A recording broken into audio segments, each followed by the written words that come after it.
पाकिस्तान की फौज ने दी थी। कश्मीरियों के हाथ में बंदूक थी, पाकिस्तान की फौज ने दी थी। और फिर भी पाकिस्तान की फौज ने, और तुम हमें बताते हो डिप्टी कमिश्नर तुम यहाँ पर रैली निकलवाते थे। जी हाँ दोस्तों, ये है पीओके का उबलता हुआ खून जो पाकिस्तान को अपने अंदर समेटने के लिए पूरी तरीके से तैयार है। दोस्तों, पीओके पर पाकिस्तान ने अवैध कब्जा कर रखा है और इसी बीच पीओके की ज्वाइंट अवामी एक्शन कमेटी ने 80,000 लोगों के हुजूम के बीच पाकिस्तान की सरकार को संदेश भेजा है।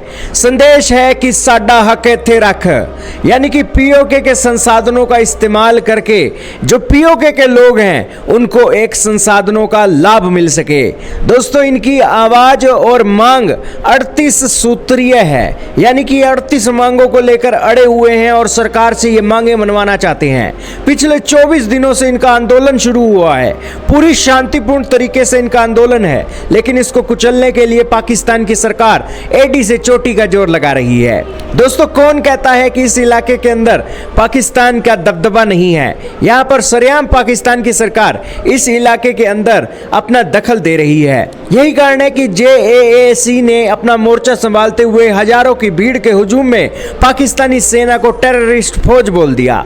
दोस्तों, इस ज्वाइंट अवामी एक्शन कमेटी ने कहा कि यह पाकिस्तान की फौज ही थी जिसने कश्मीरियों के हाथों में AK-47 दी थी। ये पाकिस्तान की फौज ही थी जिसने आतंकवादी खड़े किए थे। ये पाकिस्तान की फौज ही थी जिसने रैलियां निकलवाई थी AK-47 और इसी के साथ तलवारों के चलते।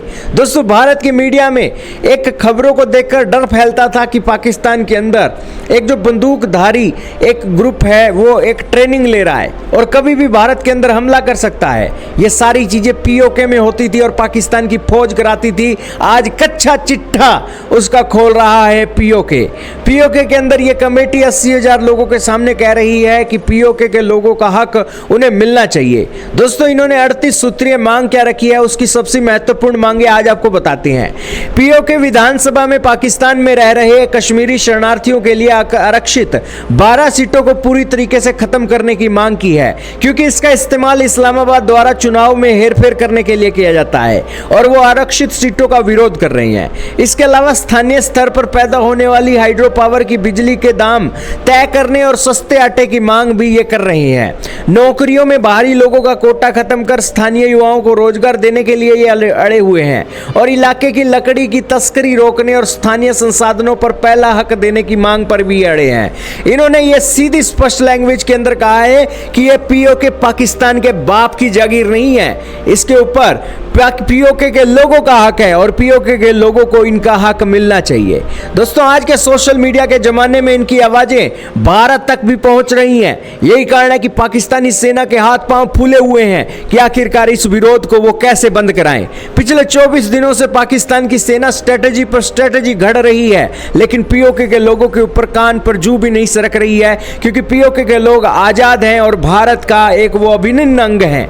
यही कारण है कि पीओके के लोगों के पास आज बेहतरीन ऑप्शन है। जब उनके पास ऑप्शन है भारत का, तो आखिरकार वो रद्दी पाकिस्तान के साथ किस तरीके से जा सकते हैं। यही कारण है कि दोस्तों, दोनों की बनती नहीं है और पिछले कई दिनों से प्रोटेस्ट चल रहा था और इसी प्रोटेस्ट के बीच पाकिस्तानी सेना ने इस ज्वाइंट अवामी एक्शन कमेटी को दोस्तों आतंकवादी कमेटी करार देते हुए इस पर प्रतिबंध लगाने की मांग रख दी। और उसके बाद दोस्तों, इन्होंने भड़क कर कहा कि देखिए, पाकिस्तान की फौज ही थी जो यहां पर प्रोटेस्ट के अंदर एक AK-47 और तलवारें लहराती थी और भारत के खिलाफ डर फैलाती थी।